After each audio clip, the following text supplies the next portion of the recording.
dengan NIM 0204191011 dari kelas Hukum Ekonomi Syariah Muamalah 4A. Di sini saya akan melakukan wawancara dengan Ibu Suryati selaku pelaku bisnis UMKM yang bergerak di bidang kuliner. Dan wawancara ini saya buat untuk memenuhi tugas mata kuliah kewirausahaan yang diampu oleh Ibu Dini Vientiani MA. Langsung saja ya kita mulai wawancaranya. Ibu Suyati, apa kabarnya Bu? Baik, Ibu sehat. Sehat Bu. Alhamdulillah. Boleh ya Bu, di sini saya wawancara seputar bisnis yang Ibu jalankan saat ini. Boleh. Jadi Bu, kenapa di antara semua bisnis yang ada Ibu memilih bisnis kuliner ini? Ada beberapa alasan ya. Mungkin alasan yang pertama adalah bisnis ini kan merupakan bisnis keluarga yang udah kita jalankan secara turun-temurun. Pertama dulu nenek saya yang buka usaha baru kecil-kecilan. Kemudian ya alhamdulillah berkembang terus menerus diteruskan oleh ayah saya, dan sekarang saya yang meneruskan. Itu mungkin alasan utamanya.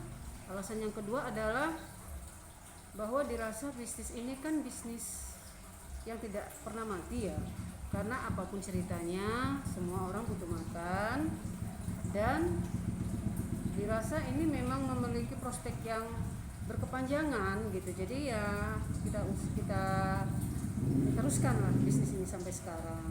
Seperti itulah mungkin alasannya. Untuk sumber permodalan pada saat memulai bisnis ini tuh bagaimana Bu? Seperti yang saya katakan tadi, bisnis kita ini kan bisnis turun-temurun ya, bisnis keluarga. Jadi dulu nenek saya itu kan memang basicnya itu seorang pedagang, walaupun dulu mungkin hanya berupa warung kecil-kecilan, dan alhamdulillahnya berkembang ya jadilah seperti yang sekarang. Ya alhamdulillah kita sudah punya rumah makan. Ya itu tadi rumah makan. Jadi Bu, untuk menjalankan bisnis ini kan tentunya ada strategi-strategi yang kita lakukan agar bisnis tetap berjalan. Jadi untuk strategi pemasarannya sendiri, strategi apa yang Ibu lakukan untuk bisnis Ibu sendiri?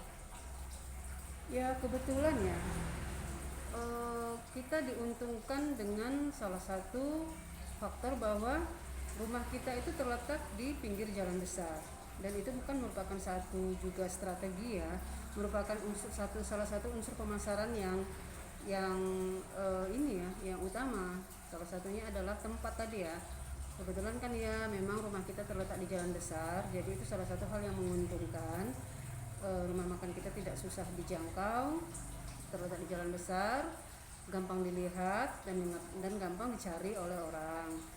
Yang kedua mungkin dari segi rasa ya. Selain kita mempertahankan resep-resep dari keluarga yang secara turun-temurun, kita juga tentunya harus berinovasi di resep-resep terbaru. Kita cari resep-resep yang kekinian gitu, yang dicari orang ya. Jadi artinya supaya pelanggan itu tidak bosan dengan rasa yang itu saja, kita juga menyediakan resep-resep lain yang memang dirasa cocok dengan lidah semua orang gitu.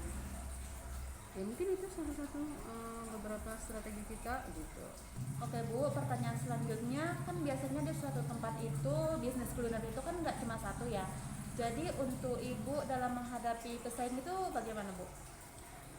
Ya saya rasa untuk bisnis apa saja pun ya, usaha apapun saja pun itu kan persaingan itu hal yang lumrah. Apalagi alhamdulillahnya akhir-akhir ini daerah kita itu kan sedang viral karena ada beberapa daerah wisata yang cukup terkenal dan cukup baik di daerah kita. Jadi semakin banyaklah pendatang-pendatang dan wisatawan datang ke daerah kita, dan itu juga menimbulkan makin banyak orang yang usaha, makin banyak orang yang buka usaha di bidang kuliner gitu. Nah itu kan juga menambah pesaing-pesaing kita ya. Tapi begitupun kan kita harus punya kiat-kiat bisnis untuk menghadapi pesaing-pesaing gitu. Salah satunya mungkin ya karena warung kita kan atau rumah makan kita kan merupakan salah satu yang sudah dikenal orang gitu ya kan. Jadi ya itu salah satu hal yang menguntungkan gitu kan, hal yang menguntungkan kita di sisi persaingan gitu.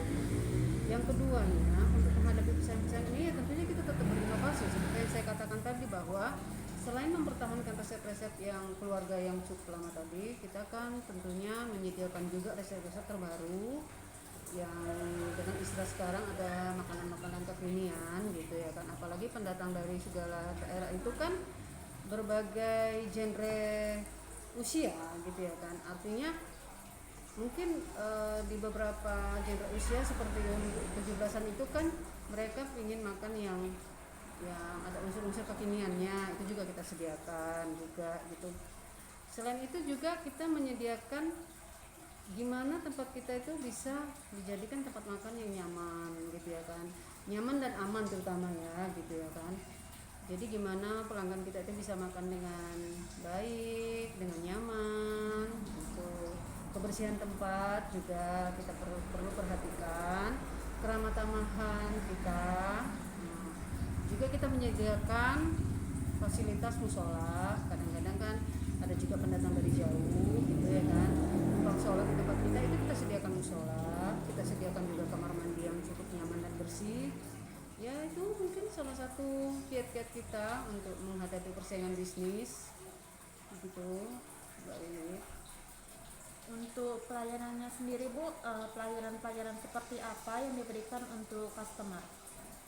Ya itu tadi saya katakan tadi, bahwa kita kan menyediakan tempat yang nyaman, yang bersih, fasilitas musola, bahkan sekarang kita udah mulai menyediakan fasilitas wifi gitu. Jadi kan gimana pelanggan-pelanggan kita itu bisa bermedia sosial dengan memakai fasilitas wifi kita gitu. Seperti itu mungkin ya kiat-kiat atau pelayanan yang bisa kita lakukan untuk menjaga kelangsungan usaha kita. Demikianlah teman-teman wawancara yang telah kita lakukan dengan Ibu Suryati selaku pelaku bisnis UMKM yang bergerak di bidang kuliner. Semoga penuturan yang beliau sampaikan tadi menjadi manfaat bagi kita semua dan kita bisa menambah wawasan juga dan bisa berguna bagi teman-teman yang ingin memulai bisnis khususnya di bidang kuliner. Baiklah, sampai sini saja yang dapat kami sampaikan. Jangan lupa di like, di share, dan di subscribe ya. Assalamualaikum warahmatullahi wabarakatuh.